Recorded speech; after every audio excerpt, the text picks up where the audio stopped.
నమస్తే, welcome to iDream. నేను మీ విజిత. ప్రస్తుతం మనతో పాటు ఉన్నారు ప్రముఖ oncology surgeon doctor Mohan Vamsi గారు. ఇప్పుడు సార్తో మాట్లాడి అసలు క్యాన్సర్ ఎందుకు వస్తుంది, రెగ్యులర్గా క్యాన్సర్ వచ్చిన వాళ్ళలో అసలు ఎలాంటి సిమ్టమ్స్ తెలుస్తుంటాయి. మామూలుగా మనందరికీ తెలుసు క్యాన్సర్ వచ్చిన వాళ్ళు కొంతమంది లాస్ట్ స్టేజ్ వరకు మనకు తెలియదు, సడన్గా మనకు బయటపడుతుంది. నిజంగా ప్రతి ఒక్కరిలో కూడా అలాంటి లక్షణమే ఉంటుందా, లేదు మామూలుగా ముందుగానే మనం కొంచెం అబ్జర్వేషన్ కనుక చేస్తే తెలుసుకునే అవకాశం ఉంటుందా, అసలు క్యాన్సర్ ఎందుకు వస్తుంది, ఇలాంటి ఆసక్తికర విషయాలన్నింటినీ ఇప్పుడు సార్తో మాట్లాడి తెలుసుకుందాం. నమస్కారం సార్. నమస్తే అండి. సార్, సాధారణంగా క్యాన్సర్ వచ్చిన వాళ్ళలో మనకు సిమ్టమ్స్ ఏమీ తెలియదు సార్ ముందుగానే. సడన్గా అప్పటికప్పుడు 4th స్టేజ్ అంటుంటారు, 3rd స్టేజ్ అంటుంటారు. నిజంగా క్యాన్సర్లో ఎన్ని స్టేజెస్ ఉంటాయి సార్? మనం ఏ స్టేజ్లో కనుక గుర్తించగలిగితే ప్రాణాలని కాపాడే అవకాశం ఉంది? జనరల్గా క్యాన్సర్ని మనం 4 స్టేజెస్గా డివైడ్ చేస్తుంటామండి. ఓకే. స్టేజ్ 1, 2, 3, 4. స్టేజ్ 4 అంటే అడ్వాన్స్డ్ క్యాన్సర్, అంటే ఒక ఆర్గన్లో పుట్టి ఇంకొక ఆర్గన్కి పాకినట్టయితే స్టేజ్ 4 అంటాం. స్టేజ్ 1 అంటే అర్లీగా డయాగ్నోస్ చేసినట్టు. ఓకే. సో స్టేజ్ 1లో కనుక డయాగ్నోస్ చేస్తే క్యూర్ అయ్యే అవకాశాలు ఎక్కువగా ఉంటాయి. 1లోనే. బట్ చాలాసార్లు మేము ఇంతకుముందు మనం క్యాన్సర్ వార్నింగ్ సిగ్నల్స్ గురించి కూడా చాలాసార్లు డిస్కస్ చేసాము. క్యాన్సర్ చాలాసార్లు ఇస్ అ సైలెంట్ కిల్లర్ అండి. ఎవ్రీ డే ఐ సీ, రోజు పాస్ట్ 5 డేస్గా just low grade pain in the right upper abdomen. ఇవాళ మార్నింగ్ వచ్చారు, మార్నింగ్ 8-year-old మ్యాన్. నాకు ఏం లేదు, I'm very healthy man, I never took alcohol, I never smoked in my life, I'm strict vegetarian and I'm been living discipline life. So నాకు ఇప్పుడు 5 రోజులుగా నాకు upper abdominal pain ఉంది.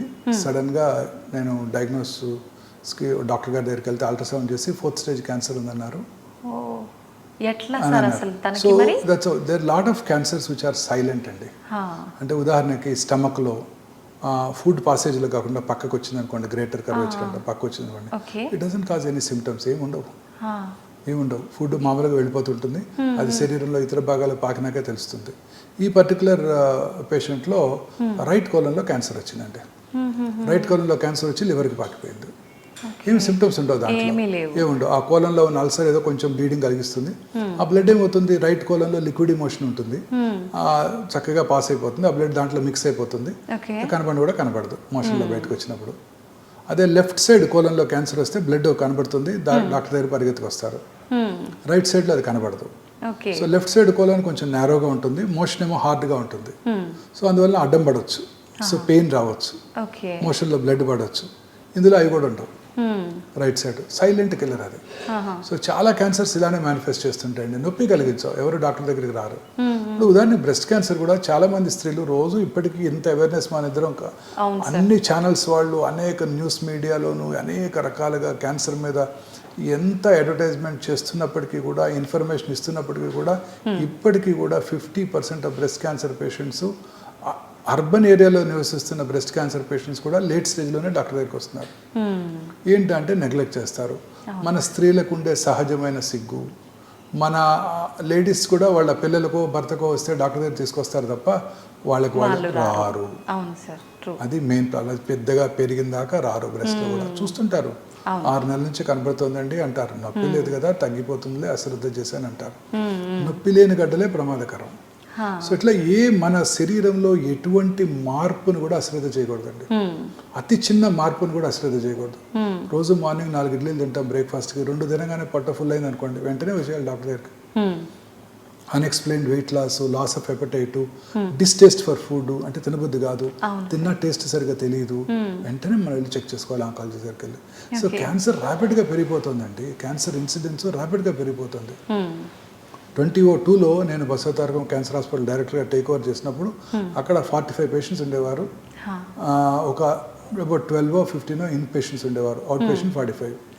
ఇవాళ 45 క్యాన్సర్ హాస్పిటల్స్ ఉన్నాయి. అప్పుడు అదొక్కటే ప్రైవేట్ క్యాన్సర్ హాస్పిటల్. ఇప్పుడు 45 ప్రైవేట్ క్యాన్సర్ హాస్పిటల్స్ ఉన్నాయి, ఒక్క చోట బెడ్ ఖాళీ లేదు. చూడండి ఎంత ర్యాపిడ్గా పెరిగిపోతుంది క్యాన్సర్ ఇన్సిడెన్స్.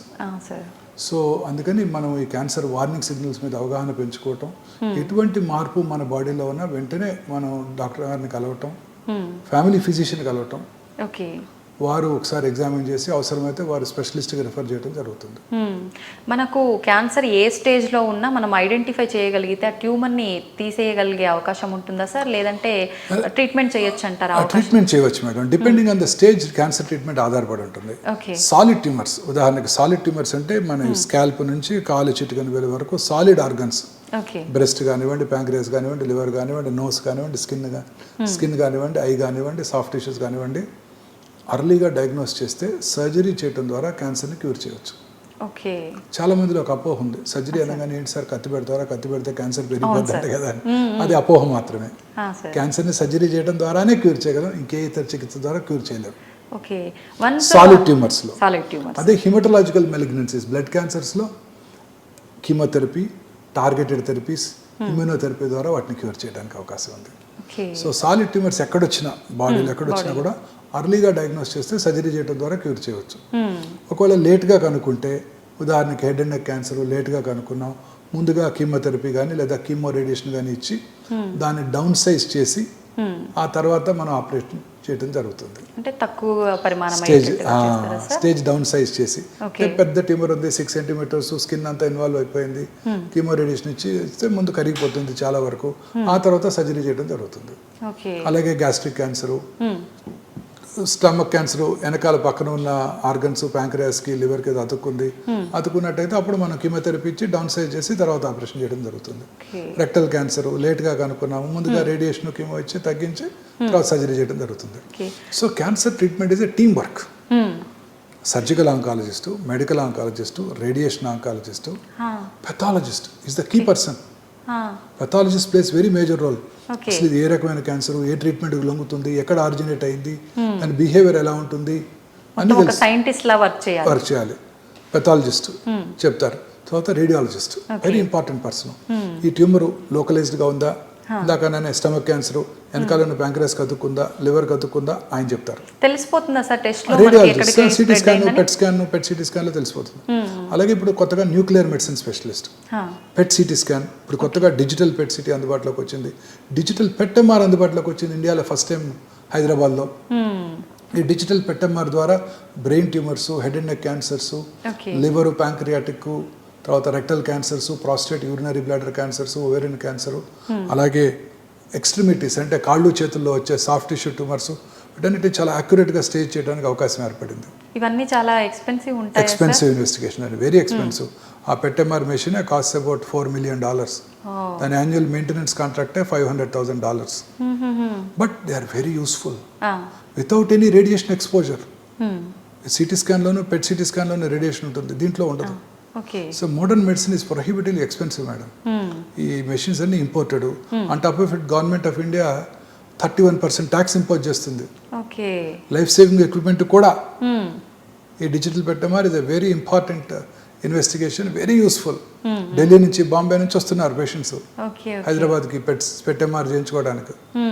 31% ట్యాక్స్. అంటే మనం $1 million కొన్నామంటే మళ్ళీ 31 lakhs ట్యాక్స్ కట్టేయాలి. అంతే, ఎక్కువ అండి. చాలా ఎక్కువ. 1 crore కి 31 lakhs ట్యాక్స్. 1 crore rupees పెట్టి ఎక్విప్మెంట్ కొంటే 31 lakhs ట్యాక్స్ కట్టాలి ఎక్స్ట్రా. సార్, రేడియేషన్, కీమోథెరపీ అనగానే చాలా వరకు పేషెంట్లే కాదు వాళ్ళ ఇంట్లో వాళ్ళు కూడా అమ్మో అని భయపడుతూ ఉంటారు. చాలా పెయిన్, నరకం, అది ఇంకా మనం భూమి మీద ఉండగానే నరకం అనుభవిస్తున్నట్టే అని చెప్పి, ఇది నిజమే అంటారా సార్? అపోహ? పూర్తిగా అపోహ మాత్రమే మేడం, పూర్తిగా అపోహ మాత్రమే. మనం ఎంతమంది సెలబ్రిటీస్ని చూసి చూడలేదండి. మనం మధ్య డిస్కస్ కూడా చేసాం. సోనాలి బింద్రేజీ, మనీషా కొయిరాలా, వాళ్ళిద్దరూ కీమోథెరపీ తీసుకునే కదండి క్యూర్ అయిపోయింది వాళ్ళకి. సోనాలి బింద్రే గారు కీమోథెరపీ, ఇమ్యూనోథెరపీ అని తీసుకుంటున్నారు. కీమోథెరపీ తీసుకున్నప్పుడు ఏమన్నా చూసారు వాళ్ళే, హంసానందని గారు ఎంత స్పోర్టివ్గా వాళ్ళు షేవెన్ హెడ్ చూపించారు, హెయిర్ లేని హెడ్. ఇంత సెలబ్రిటీస్. నిన్నండి ఒక చిన్న అమ్మాయి హీనా ఖాన్ అంట. So she's a popular Hindi movie artist అంటండి, టీవీ ఆర్టిస్ట్ కూడా అంటండి. She actually before starting chemotherapy she shaved her head. వాళ్ళ మదర్ ఏడుస్తున్నారు పాపం.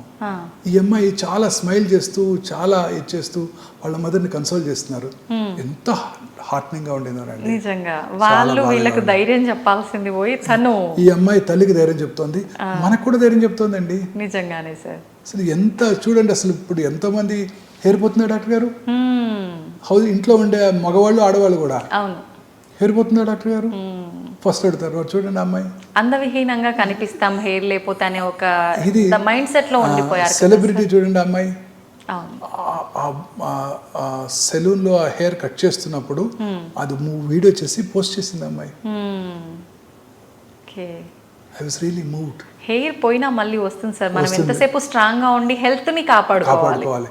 తల్లిగారు ఏడుస్తుంటే తల్లిగారిని కన్సోల్ చేస్తుంది వాళ్ళ అమ్మగారిని. అసలు ఎంత హార్ట్నింగ్ గా ఉండిందనండి. I was really moved. చాలా తక్కువ మంది ఉంటారు నేను చూసాను ఆ వీడియో. అసలు యాక్చువల్లీ మీతో షేర్ చేసుకోవాలి, అది మీరు కూడా దాన్ని పోస్ట్ చేయాలి తప్పకుండా సార్ మీ మీడియాలో. ఐ డ్రీమ్ వెరీ ఇంపార్టెంట్ అండి. అసలు అలా ధైర్యంగా ఉంటేనే క్యాన్సర్ని గెలుస్తామండి. నా ఇప్పుడు 30 ఏళ్ళుగా హైదరాబాద్లో పనిచేస్తున్నాను. అంతకుముందు 4 ఏళ్ళు బయట మెడ్రాస్లో పనిచేశాను. 1990 నుంచి ఆంకాలజీ ఫీల్డ్లో వర్క్ చేస్తున్నాను. 34 ఇయర్స్ తర్వాత నేను చాలా గట్టిగా చెప్పగలిగే విషయం, మోస్ట్ ఇంపార్టెంట్ విషయం ఇదేనండి. ఈ 34 ఇయర్స్ నేను అలోపతి మెడిసిన్ అంటే ఇంగ్లీష్ మెడిసిన్ ప్రాక్టీస్ చేసి ఇప్పుడు మొత్తం మన వ్యూవర్స్ అందరికీ నేను చాలా గట్టిగా చెప్పాల్సింది ఏంటంటే, ఇక్కడ మానసికంగా ధైర్యంగా ఉంటే ఈ క్యాన్సర్ని వైద్యం లేకుండా జయించవచ్చు. వైద్యం లేకుండా? ఎస్, రమణ మహర్షి గారి లాగా. కానీ దానికి చాలా సాధన అవసరం. సో మానసికంగా మనం వీక్గా ఉంటే ఎంత అర్లీ స్టేజ్ అయినా తిరిగి వస్తుంది. చాలా పేషెంట్స్ చూశానండి, చాలా పేషెంట్స్ అనేక రకాలైన మానసిక ఒత్తిళ్లకు లోనైనప్పుడు క్యాన్సర్ తిరగబెట్టింది. 5-10 ఏళ్ళు క్యాన్సర్కి దూరంగా ఉన్నారు, క్యాన్సర్ క్యూర్ అయిపోయింది అనుకున్నాను, సడన్గా వచ్చారు. క్లోజర్ ఎంక్వైరీలో ఆ పేషెంట్ రికరెన్స్ వచ్చింది. ఏంటి ఇన్నేళ్ళ తర్వాత రికరెన్స్ ఎందుకు వచ్చింది? పేషెంట్ అటెండర్స్ని ఈ పేషెంట్ బయటకు వెళ్ళిపోయాక స్లోగా కొంచెం మాకు పేషెంట్స్తో మంచి అనుబంధం ఏర్పడుతుందండి. ఎందుకంటే మాతో రెగ్యులర్గా టచ్లో ఉంటారు వాళ్ళు. కార్డియాక్ పేషెంట్స్ లాగా మా పేషెంట్స్ కూడా మాతో రెగ్యులర్గా టచ్లో ఉంటారు. వాళ్ళతో ఒక అనుబంధం ఏర్పడుతుందండి. క్లోజ్గా ఎంక్వైరీ చేస్తే వచ్చినప్పుడే కాకుండా మధ్య మధ్యలో వస్తుంటారు, రెగ్యులర్గా వస్తుంటారు, చూస్తుంటాము. అదే పేషెంట్స్ తిరిగి వస్తుంటారు, 3 నెలలకు 6 నెలలకు వస్తుంటారు, సంవత్సరానికి ఒకసారి వస్తుంటారు. వాళ్ళతో మంచి అనుబంధం ఏర్పడుతుంది. చాలా థెరపీ సెషన్స్ కూడా ఉంటాయి కదండి, కీమోథెరపీ, రేడియోథెరపీ, అప్పుడు కూడా చూస్తుంటాము. సో ఏదో ఒక గోల్ బ్లాడర్ కాలిసిస్టెక్టమీ చేసి ఇంటికి పంపించినట్టు కాదు కదా ఇది. సో అప్పుడు క్లోజర్ ఎంక్వైరీస్లో ఏదో ఒక అన్టువర్డ్ ఇన్సిడెంట్ జరిగింది ఫ్యామిలీలో. అప్పుడు వాళ్ళు మానసికంగా ఒత్తిడికి లోనయ్యారు. అప్పుడు క్యాన్సర్ తిరగబెట్టింది. సో స్ట్రాంగ్గా నేను మంచి మెసేజ్ ఇవ్వాలి, మీరు ఇవాళ రోజంతటి ఒక మెసేజ్ ఇవ్వండి డాక్టర్ గారు అంటే ఇదేనండి. మానసికంగా మనం ధైర్యంగా ఉంటే కరోనా రాదు, కరోనరీ ఆర్టరీ డిసీజ్ రాదు, క్యాన్సర్ రాదు. సార్ ఆల్రెడీ వచ్చిన వాళ్ళు స్ట్రాంగ్గా ఉంటే దాన్ని క్యూర్ చేయడానికి 99% అవకాశం ఉంటుంది. డెఫినెట్లీ. మరి చాలామంది ఎక్కువగా చిన్న చిన్న వాటికి ఓవర్ స్ట్రెస్ అవ్వటము, ఎక్కువ ఆలోచిస్తుంటారు. అలాంటి వాళ్ళలో క్యాన్సర్ వచ్చే అవకాశం ఉంటుందా సార్?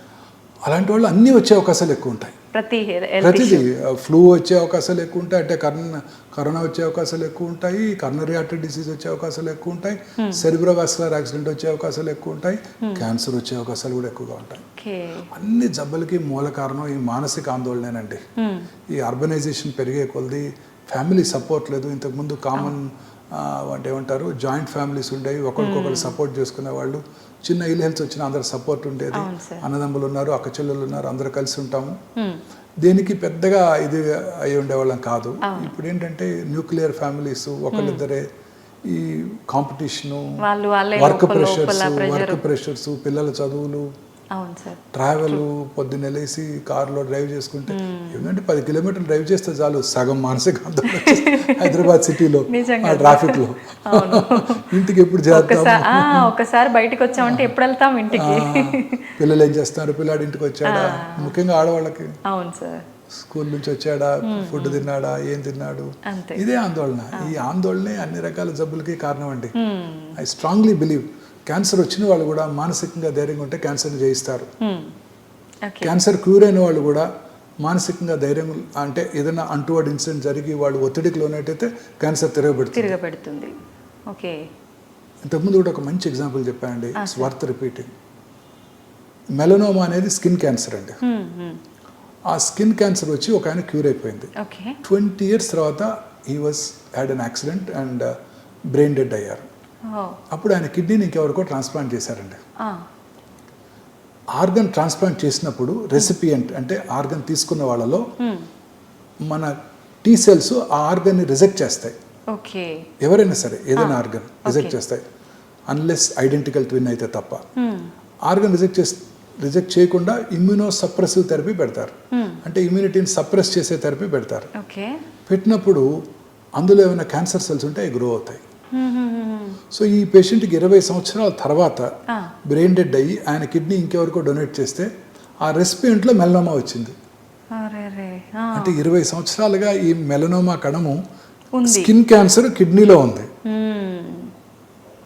ఆల్రెడీ తగ్గిపోయిన తర్వాత 20 సంవత్సరాల తర్వాత. వెరీ ఇంట్రెస్టింగ్ కదండి. దీనికి కారణం ఏంటి? Immunosuppressive therapy. ఇమ్యూనిటీ బాగుండాలంటే మనం ఏం చేయాలండి? సంతోషంగా ఉండాలి. పూర్వీకులు చెప్పేవారు కదా, సంతోషం సగం బలం. ఎప్పుడు నవ్వుతూ ఉండాలి. ఇందాక మనం అన్ని చెప్పాను, ఫుడ్ అన్ని చాలా ఇది ఉంటుంటూ సన్లైట్ కూడా ఎక్స్పోజ్ అవ్వడం చాలా ఇంపార్టెంట్. మానసికంగా ధైర్యంగా ఉంటూ అంటే ఖచ్చితంగా మనం క్యాన్సర్ని జయించవచ్చు. క్యాన్సర్ తిరగబెట్టదు, క్యాన్సర్ రాను కూడా రాదు. క్యాన్సర్ రాను కూడా రాదు, మన చేతుల్లో ఉంది, మన చేతిలోనే ఉంది. Everything is in our hand. Heart attack రాకుండా ఉండాలన్నా, పారాలిటిక్ అటాక్ రాకుండా ఉండాలన్నా, ఫ్లూ రాకుండా ఉండాలన్నా హ్యాపీగా ధైర్యంగా ఉండాలి. సార్, క్యాన్సర్ ట్రీట్మెంట్ తీసుకునే వాళ్ళని ఎవరిని చూసినా 90% చాలా వీక్ అయిపోతున్నట్టుగా, రోజు రోజుకి దిగాలుగా అలా ఎలాడిపోయినట్టుగా కనిపిస్తుంటారు సార్.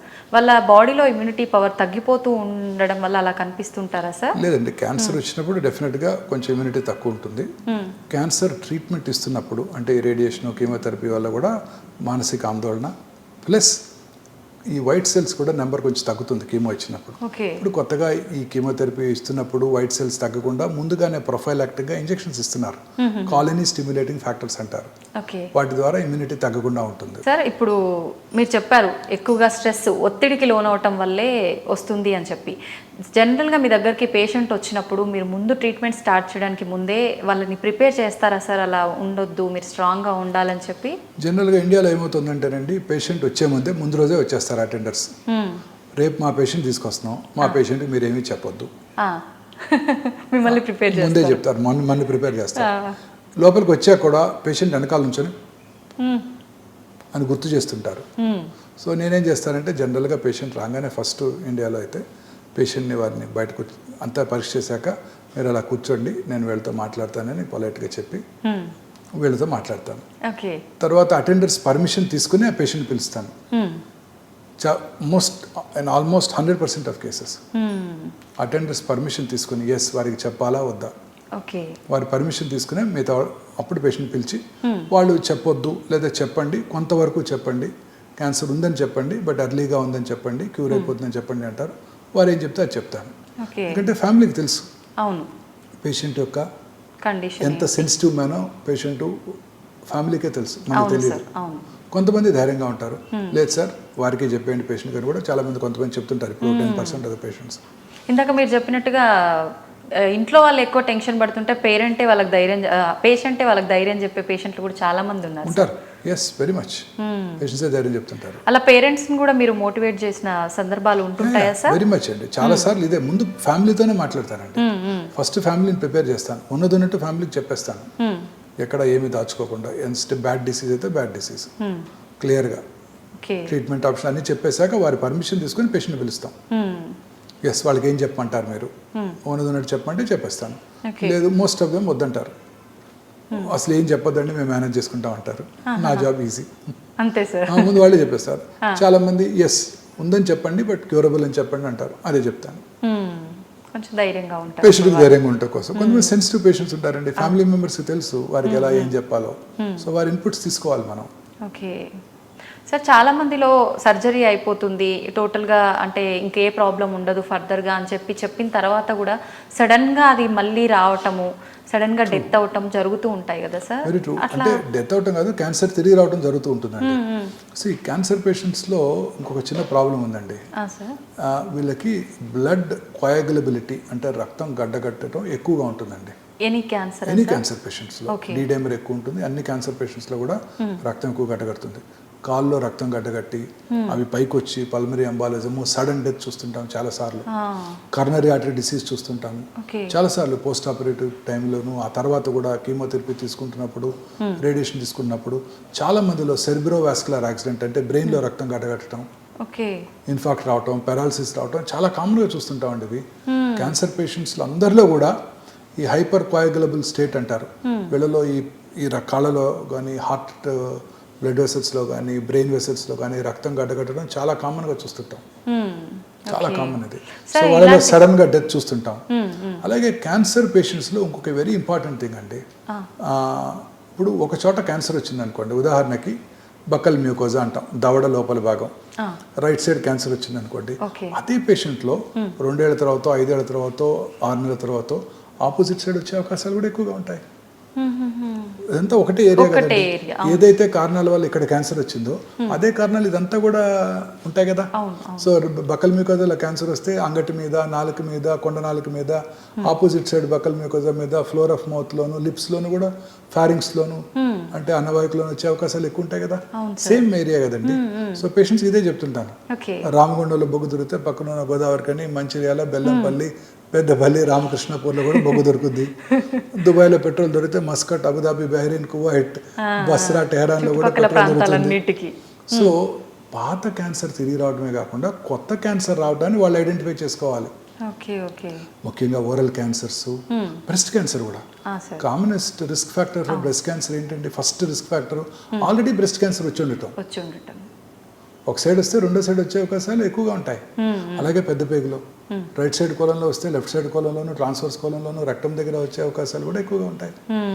సో పాత క్యాన్సర్ తిరిగి రావటమే కాకుండా కొత్త క్యాన్సర్ రావటాన్ని కూడా ముందుగా గ్రహించాలి, వాటిని ముందుగా గుర్తించాలి. చాలా ఈజీ అవుతుంది, అంతే కదా, ఎర్లీగా పట్టుకుంటే. అందుకే వీళ్ళందరినీ రెగ్యులర్గా పిలుస్తుంటాము. పేషెంట్ యొక్క ఫ్యామిలీ మెంబర్స్ని గైడ్ చేస్తాము, ట్రైన్ చేస్తాము. ఓరల్ క్యావిటీ అయితే నెలకు ఒకసారి మీరే టార్చ్ చేసి లోపల చూస్తుండండి. ఏమైనా ప్యాచెస్, ఎరుపు తెలుపు మిళితమైన ప్యాచెస్, ల్యూకోప్లేకియా, ఎరిథ్రోల్యూకోప్లేకియా, చిన్న మానని పుండు ఉంటే మీ ఫోన్లోనే పిక్ తీసుకోండి. మళ్ళీ వారం ఆగి ఇంకో పిక్ తీసుకోండి. అబ్జర్వ్ చేస్తుండండి. మార్పు ఏమైనా ఉంటే నా దగ్గరికి రండి. అలాగే బ్రెస్ట్ ఎగ్జామినేషన్ అందరికీ నేర్పుతాం, ప్రతి పేషెంట్కి నేర్పుతాం బ్రెస్ట్ ఎగ్జామినేషన్, వాళ్ళకి వాళ్ళ అవేర్నెస్ పెంచుకోవడం కోసం. సో ఇలా వీళ్ళందరూ కూడా మనం ప్రిపేర్ చేస్తుంటాము. రెగ్యులర్గా చెకప్స్కి పిలుస్తుంటాము, రెగ్యులర్గా స్క్రీనింగ్ చేస్తుంటాము. చాలా మందిలో ఒక అపోహ ఉంది, ఊరికే టెస్టులు చేస్తూ అంటారు, సిటీ స్కాన్ చేస్తే మళ్ళీ ఆ రేడియేషన్ ఎక్స్పోజర్ వల్ల క్యాన్సర్ వస్తుంది, అందువల్ల ఇంటి దగ్గర ఉందాం, ఇప్పుడు బాగానే ఉన్నా కదా ఎందుకు నేను టెస్టులు చేయించుకోవడం అంటారు. కాదు, టైంకి వచ్చి ఆ క్యాన్సర్ యొక్క స్టేజ్ని బట్టి, తిరిగి వచ్చే అవకాశాన్ని బట్టి ఆంకాలజిస్టు ఒక స్పెసిఫిక్ టైంకి ఫాలోఅప్కి పిలుస్తారు. ఆ ఫాలోఅప్కి వచ్చి టెస్టులు చేయించుకోవాలి. ఎందుకు బాగానే ఉన్నాను కదా అని అశ్రద్ధ చేస్తే ఆ తిరిగి రావటాన్ని కూడా లేట్గా గుర్తిస్తాం, క్యూర్ అయిపోయే అవకాశం కోల్పోతాం. ఇప్పుడు వచ్చిన మోడర్న్ ఇన్వెస్టిగేషన్స్లో రేడియేషన్ ఎక్స్పోజర్ చాలా తక్కువ ఉంటుంది. ఇప్పుడు వచ్చిన డిజిటల్ పెట్ స్కాన్లో పెట్ సిటీ, చాలా మందిలో అపోహ ఉంది పెట్ సిటీ అంటే చాలా రేడియేషన్ ఎక్స్పోజర్ ఉంటుందని. Yes, they are right. Original old PET CT స్కాన్లో, analog PET CT scan, conventional PET CT స్కాన్లో 24 మిల్లీసీవరెట్స్ రేడియేషన్ వస్తుంది ప్రతి స్కాన్కి.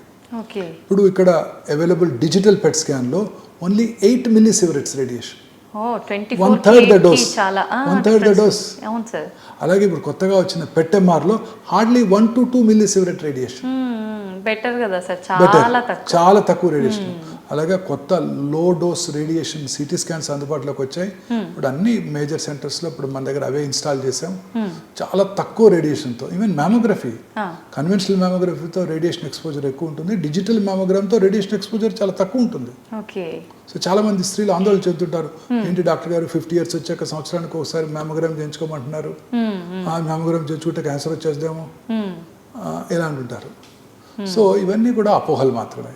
కొత్త మెషిన్స్ అన్నిట్లో కూడా science is developing, scientist are working to reduce the radiation dose to the patient when ever you do any investigation.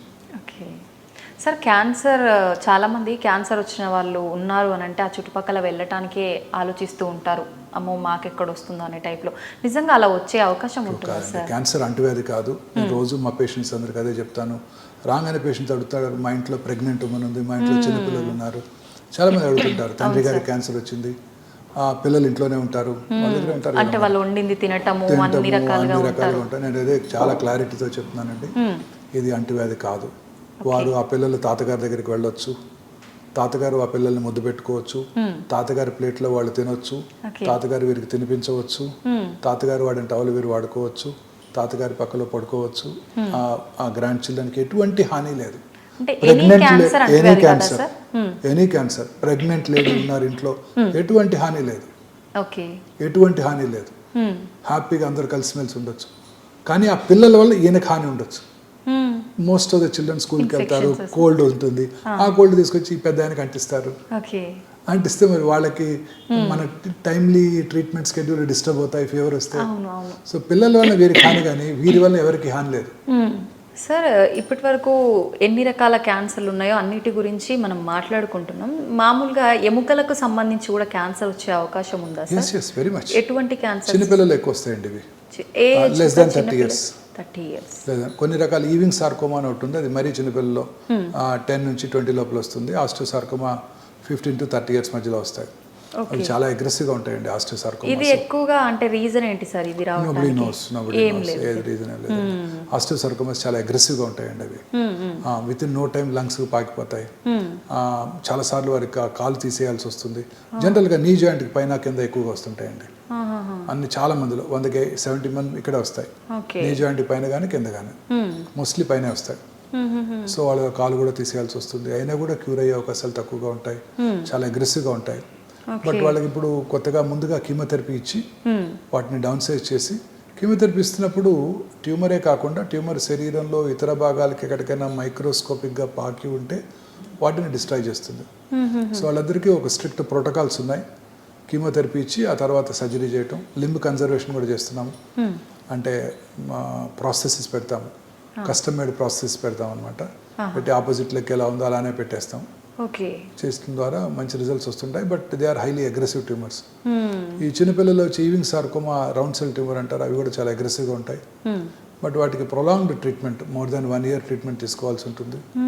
అవి cure అయ్యే అవకాశాలు ఎక్కువగా ఉంటాయి. మామూలుగా మనందరికీ తెలిసింది బ్లడ్ క్యాన్సర్ అన్నిటికన్నా ప్రమాదకరం చిన్నపిల్లల్లో. దాంతో ఇది కూడా ఈక్వల్ గా ఉంటుందా సార్? బ్లడ్ క్యాన్సర్ అడల్ట్స్ లో వచ్చినప్పుడు ప్రమాదకరం. చిన్నపిల్లల్లో వచ్చే 70% of the blood cancers cure అయిపోతాయండి. యాజ్ సచ్ పిల్లల్లో వచ్చే అన్ని రకాల క్యాన్సర్స్ క్యూర్ అవుతాయండి. పిల్లల్లో వచ్చే క్యాన్సర్స్ చాలా, పిల్లలు కూడా వాళ్ళ ఇమ్యూనిటీ చాలా బాగుంటుందండి, చాలా బాగా తట్టుకుంటారు. చాలా మంది వరి అవుతుంటారు, పిల్లల్లో క్యాన్సర్ వస్తే ఈ కీమోథెరపీ ఎట్లా తట్టుకుంటారు, పెద్దవాళ్ళు తట్టుకోలేరు. Nothing doing. పిల్లలు అసలు చాలా చక్కగా అన్ని ట్రీట్మెంట్స్ని విత్స్టాండ్ చేసుకుంటారు, చక్కగా చదువుకుంటుంటారు. అది ఈ మధ్య కొత్తగా యూట్యూబ్ చూస్తున్నారు, 2 ఏళ్ల పిల్లలు 3 ఏళ్ల పిల్లలు కూడా యూట్యూబ్ చూస్తుంటారు. చాలా హ్యాపీగా ఉంటుంది వాళ్ళతో. అసలు వాళ్ళు క్యూర్ అయిపోతాయండి. పిల్లల మీద చేసే ప్రతి investment worth it. Long term 60-70 ఏళ్ళు బతికేస్తారు వాళ్ళు. ఫ్యూచర్లో అసలు ఏం ఎఫెక్ట్స్ ఉండవా సార్ మళ్ళీ? బతికేస్తారు. మరి పెద్దవాళ్ళలో ఎందుకు సార్ అంత ప్రమాదకరం? అంటే పెద్దవాళ్ళలో అంటే depending on the type of cancer అండి. అన్ని క్యాన్సర్స్ ప్రమాదకరమైన కావు, అన్ని క్యాన్సర్స్ స్లో గ్రోయింగ్ కూడా కావు.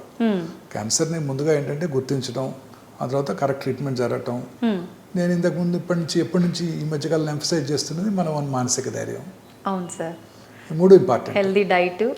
చిన్నపిల్లలకి ఎప్పుడు ధైర్యంగా ఉంటారు, వాళ్ళకి ఏం తెలియదు కదా, వాళ్ళకి ఏం భయపడరు, ఆడుతూ పాడుతూ హ్యాపీగా ఉంటారు. సో వాళ్ళ ఇమ్యూనిటీ బాగుంటుంది.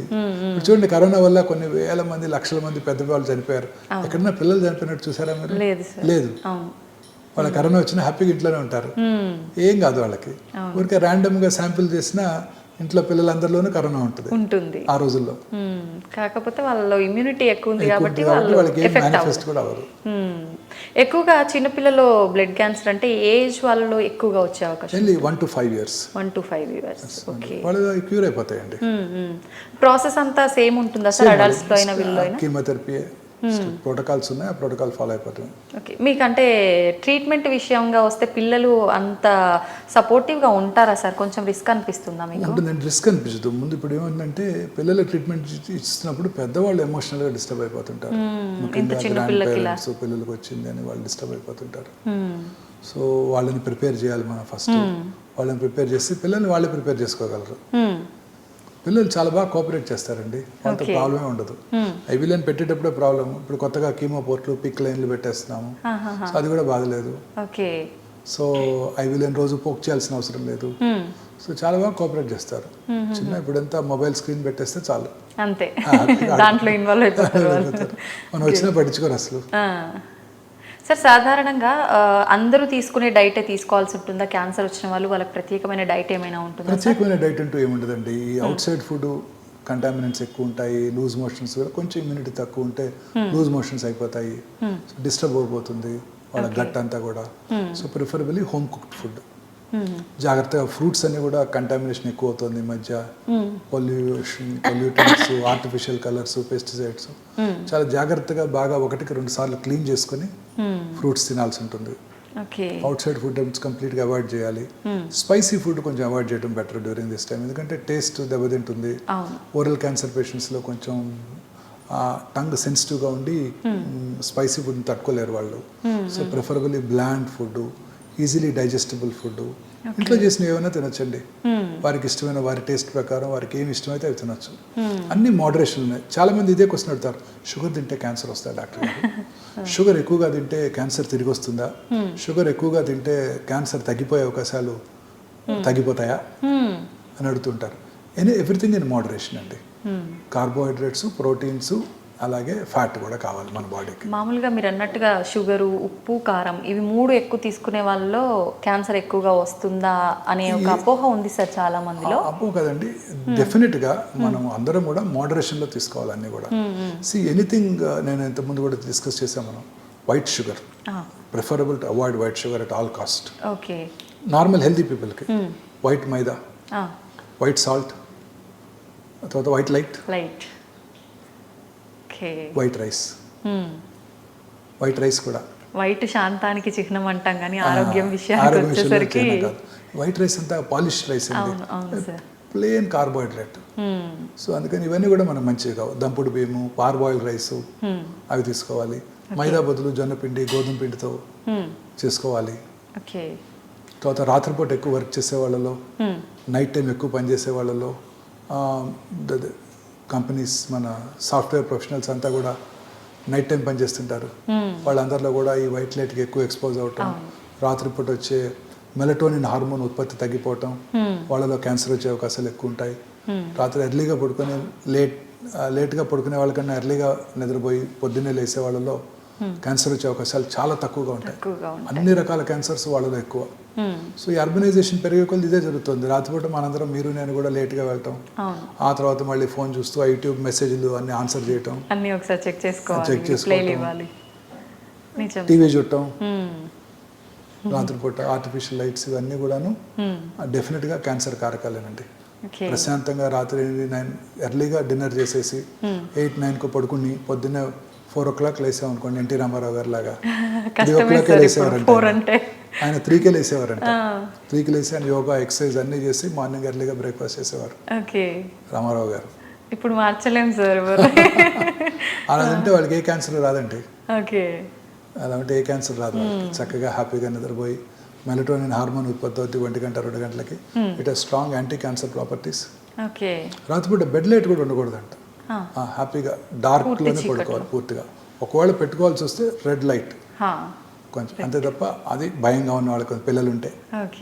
అదర్వైజ్ నైట్ బెడ్ ల్యాంపే ఉండకూడదు. డార్క్లో పడుకుంటే ఆ మెలటోనిన్ హార్మోన్ కరెక్ట్గా ఉత్పత్తి అయ్యి అది it has strong anti cancer properties. అంటే కరెక్ట్గా ఏ టైంలో ఉత్పత్తి అవుతుంది అలా ఏమైనా? మీరు ఎర్లీగా పడుకుంటే 1 to 2 o'clock ఉత్పత్తి అవుతుంది. మీరు లేట్గా 11 to 12 పడుకుంటే అసలు ఉత్పత్తి అవ్వదు. సార్, వాటర్ వల్ల కూడా ఇప్పుడు రకరకాల వాటర్స్ వచ్చాయి సార్. వాటర్ కలుషితం అవడం వల్ల కూడా క్యాన్సర్ వచ్చే అవకాశం ఉంది. Any pollution madam, any pollution, అన్ని రకాల జబ్బులకు కారణం ఇదే కదండి. పొల్యూషన్, అన్ని రకాల పొల్యూటెంట్స్, వాటర్ ట్రీట్మెంట్ ఇవన్నీ కూడాను, ఇవన్నీ కూడా క్యాన్సర్ కారకాలేనండి. మనకి మంచి వాటర్, ప్యూరిఫైడ్ వాటర్ తీసుకుంటే, మిల్క్ కూడా ఇప్పుడు అంతా కూడా వాళ్ళకి అనేక రకాలైన కెమికల్స్ వాడి, ఆక్సిటోసిన్ వాడి, వాటి ద్వారా వచ్చే మిల్క్, దాంట్లో ఉండే హార్మోన్స్, చాలా మంది పిల్లలకి అర్లీ మెనార్ష్ వచ్చేస్తుంది మిల్క్ తాగుతుంటే. సో ఇవన్నీ కూడాను, వీటన్నిటి వల్లే, ఈ అర్బనైజేషన్ వల్లే ఈ క్యాన్సర్స్ ఎక్కువ అవుతున్నాయి. సో అందరం కూడా మోడరేషన్లో తీసుకోవటం, సరి అయిన ఫుడ్, కార్బోహైడ్రేట్ 50%, ప్రోటీన్ ఒక 30%, ఫ్యాట్ కూడా మనకు అవసరమే 20%. అది కూడా హెల్దీ కార్బ్స్, వైట్ రైస్ లాంటివి కాకుండా హెల్దీ కార్బ్స్ తీసుకుంటూ, ఫ్రూట్ నుంచి వచ్చే కార్బ్స్ చాలా మంచివి అనమాట మనకి. హెల్దీ ప్రోటీన్, ఫ్యాట్స్ కూడా పాలీ అన్సాచురేటెడ్ ఫ్యాట్స్ అంటారు, పూఫా. పూఫా అంటే ఇవి చాలా హెల్దీ ఫ్యాట్స్ అనమాట. ఇవి డ్రై ఫ్రూట్స్లో ఎక్కువ ఉంటాయి, సన్ఫ్లవర్ సీడ్స్లోను, వాల్నట్స్లోను, సీ ఫిష్లో కూడా ఎక్కువ ఉంటాయి హెల్దీ ఫ్యాట్స్. ఇప్పుడు స్పానియర్డ్స్, జాపనీస్ ప్రపంచంలో ఎక్కువ కాలం బ్రతుకుతారు. స్పెయిన్లో 100కు 90 మంది 90 years బతికేస్తారు. మెడిటరేనియన్ ఫ్రూట్స్ ఎక్కువ తింటారు వాళ్ళు. వాళ్ళు వాడే ఆలివ్ ఆయిల్, ఎక్కువ ఫ్రైస్ అవి తినరు, సీ ఫిష్ తింటారు. సో వాళ్ళలో చాలా హెల్దీగా ఉంటారు వాళ్ళ లైఫ్. జాపనీస్ కూడా ఎక్కువ కాలం బ్రతుకుతారు. సో హెల్దీ ఫుడ్ తీసుకుంటూ, రెగ్యులర్గా ఎక్సర్సైజ్ చేస్తూ, సన్లైట్కి ఎక్స్పోజ్ అవుతూ, లీన్ బాడీ మాస్ మెయింటైన్ చేస్తూ, దూరాల వాటికి దూరంగా ఉంటూ, టొబాకోస్మో, ఆల్కహాల్ కన్సంప్షన్కి దూరంగా ఉంటూ ఉన్నట్టయితే క్యాన్సర్ నుంచి కూడా దూరంగా ఉండొచ్చు. ఓకే, నిజంగా చాలా వాల్యుబుల్ ఇన్ఫర్మేషన్ అనే చెప్పొచ్చు సార్. మనం ఎప్పటికప్పుడు ఎంత అవేర్నెస్ కల్పించినా కూడా వీడియోల రూపంలో ఎక్కడో అక్కడ మనం కొత్తగా కేసులు పెరుగుతూనే ఉన్నాయి. అసలు ఎలా వస్తుంది ఏంటి అనేది కూడా తెలియకుండా పెరిగిపోతున్నాయి సార్. నిజంగా చాలా మందికి ఉపయోగకరం సార్ మీ మాటలు. Thank you sir, thank you very much. Thank you very much madam.